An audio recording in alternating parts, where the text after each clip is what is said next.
Sumabak na sa aksyon ng mga pinakamagagaling na batang atleta sa bansa sa 2017 Palarong Pambansa. At sa Day 1, 2 batang atleta kaagad ang nagpakitang gilas sa track and field.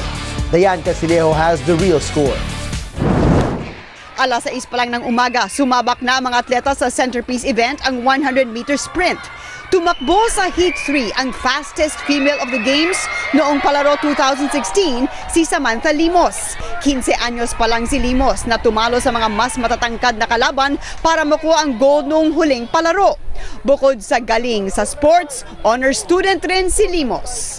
Pressure po talaga kasi kailangan i-defend yung title ko po last, pero hindi natin alam yung panahon, baka may mag-excel pa po sa akin. Agaw pansin rin sa track ngayon ang 17 anyos na si Gian Labasanos na tumakbo ng nakapaa sa mahabang 3,000 meters event. First time ni Gian sa palaro. Naluha siya sa tuwa. Malaking sorpresa ang kanyang gold medal performance na ikinatuwa ng Region 10. Nakatape lang ang daliri sa paa ni Gian dahil ganito raw siya mas komportable na tumakbo. 4'11 ang kanyang taas. Magsasaka ang mga magulang ni Gian sa Bukidnon at nais niyang makatulong sa kanila. Yung pag-aaral ko po, tas yung pamilya ko, gusto ko po matulungan sila.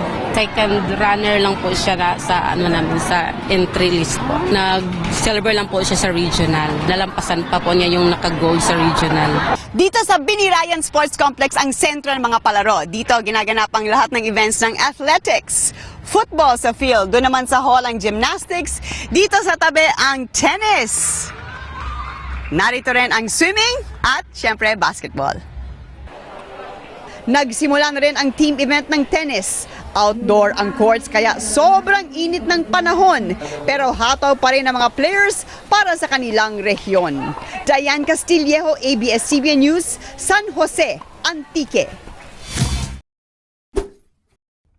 Hi guys, keep watching The Score for the latest sports updates and don't forget to subscribe to the ABS-CBN Sports in Action YouTube channel.